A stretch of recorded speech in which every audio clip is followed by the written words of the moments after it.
Assalamualaikum warahmatullahi wabarakatuh. Saya Cynthia Diah Ayu Mayangsari, NPM 18690025. Di sini saya akan mempresentasikan jurnal internasional yang berjudul Enhancement of Quality Attributes of Canned Pumpkin and Pineapple. Pendahuluan, labu merupakan sayuran yang sehat dan fungsional, kaya akan senyawa fenolik, flavonoid, dan vitamin, serta memiliki energi yang rendah. Dan buah nanas yaitu sumber vitamin dan mineral yang sangat baik dan menyediakan rangkaian warna, rasa, dan tekstur untuk kenikmatan makanan. Tujuan dari penelitian ini yaitu untuk mengevaluasi labu dan nanas kalengan baru dengan jus jeruk dan mangga serta pengaruh pengolahannya terhadap sifat organoleptik, fisik, dan kimia produk tersebut.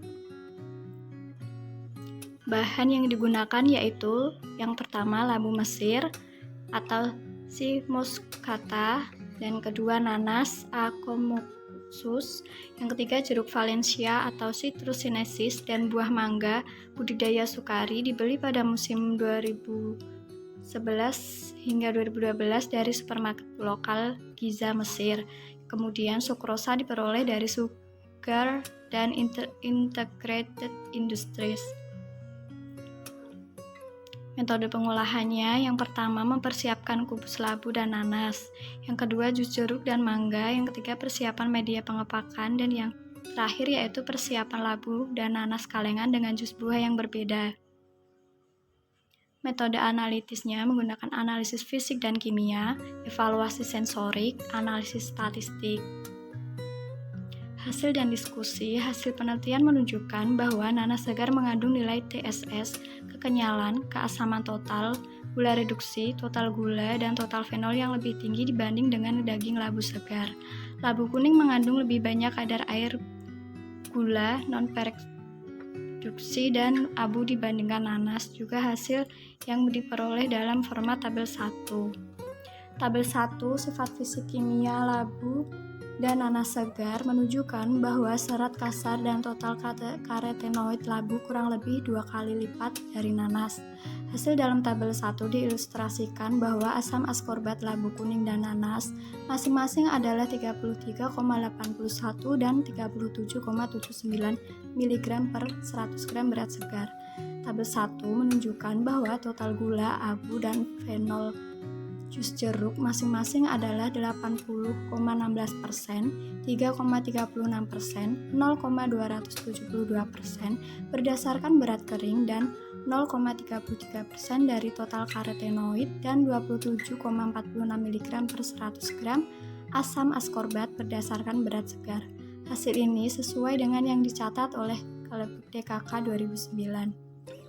Hasil dalam tabel yang sama diilustrasikan bahwa total sugar, abu, dan fenol sari buah mangga masing-masing yaitu 75,83%, 2,04%, dan 0,185% berdasarkan berat kering masing-masing. Jumlah karotenoid sari mangga lebih banyak dibandingkan dengan sari buah mangga lainnya. Hasil ini selaras dengan yang dilansir Askar dan Elkel tahun 1972. Kemudian meja 2, konstituen fisik dan kimia labu dan nanas kalengan. Konstituen fisik dan kimia labu dan nanas kalengan. Hasil dalam meja 2 menunjukkan bahwa kuantitas bahan kubus labu kuning dan nanas adalah 75% dan total jumlah produk untuk semua perlakuan yang memenuhi standar SIR 2006 nanas kalengan. Total padatan terlarut dalam labu kalengan berkisar antara 17% hingga 17,2%, sedangkan 19,4% hingga 19,5% pada nanas kalengan. Ini berarti media kolak untuk sirup masing-masing ringan, tidak kurang dari 14 brik, dan sirup kental tidak kurang dari 18 brik, menurut standar kodik nomor 42 tahun 1981. Hasil dalam meja 2 menunjukkan bahwa kekenyalan N labu kuning kalengan lebih rendah sekitar 80,4% dibanding dengan nanas kalengan. Total gula di semua produk berkisar dari 89,5% hingga 93,49%, sedangkan gula pereduksi lebih rendah untuk labu daripada nanas kalengan. Total fenol dan total karotenoid sedikit menurun 10-20% setelah pasteurisasi. Pada meja 2 menggambarkan bahwa asam askorbat menurun dengan jelas 20-30% dari nilai awal sebagai akibat dari perlakuan panas atau dipasteurisasi, meskipun jumlah askorbat meningkat setelah penambahan jus jeruk dan mangga. Tabel 3 yaitu pengaruh penyimpanan pada suhu kamar terhadap sifat fisik labu kalengan dan nanas. Dalam hasil tabel 3 menunjukkan bahwa total padatan terlarut produk kaleng sedikit meningkat setelah 3 bulan penyimpanan pada suhu kamar. Transfer zat terlarut dari larutan ke produk mencapai nilai konstan padatan terlarut total. Ini efek formulasi memungkinkan untuk memasukkan sejumlah zat pengawet yang diinginkan, zat terlarut nutrisi, atau peningkatan kualitas sensorik ke dalam produk. Sedangkan total padatan terlarut sedikit menurun setelah 6 bulan penyimpanan. Selain itu, kekokohan secara bertahap diturunkan hingga 52,95 hingga 73,01% dari nilai awal labu dan nanas kalengan selama penyimpanan. Kemudian tabel 4, pengaruh penyimpanan pada suhu kamar terhadap sifat kimia labu, kalengan, dan nanas. Hasil dalam tabel 4 menunjukkan bahwa memperpanjang waktu penyimpanan kolak menjadi 6 bulan disertai dengan sedikit penurunan kadar air, penurunan keasaman total secara bertahap, peningkatan atribut kualitas sampel kalengan terdeteksi selama penyimpanan. Penurunan keasaman total ini dapat dikaitkan dengan interaksi antara komponen asam yang secara alami ada atau ditambahkan secara eksternal, yaitu asam sitrat, dan bahan kimia lainnya dari kubus, atau dapat dikaitkan terutama dengan pemecahan asam askorbat selama penyimpanan. Selain itu, hasil penelitian menunjukkan bahwa gula tidak mereduksi.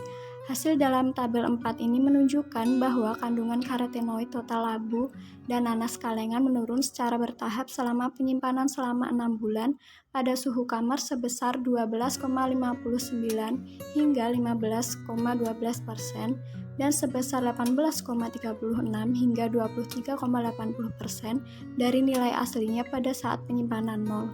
Asam askorbat produk kaleng menurun selama penyimpanan. Di sisi lain, laju penurunan asam askorbat selama penyimpanan nanas kalengan lebih rendah dibanding dengan labu kalengan. Tabel 4 yaitu pengaruh lama penyimpanan pada suhu kamar pada evaluasi sensorik labu dan nanas kalengan. Hasil dari tabel 5 menunjukkan bahwa skor warna labu kalengan secara signifikan lebih tinggi daripada nanas kalengan. Perlakuan kontrol pada 0 waktu penyimpanan. Hasil yang sama menunjukkan memperpanjang waktu penyimpanan labu kalengan dan nanas T2 dan T5 tidak berpengaruh signifikan pada warnanya, bahkan setelah 6 bulan disimpan pada suhu kamar. Hasil dari tabel 5 menunjukkan penggunaan jus jeruk dan mangga memiliki pengaruh nyata yang lebih tinggi terhadap rasa labu dan nanas kalengan dibandingkan dengan yang lain.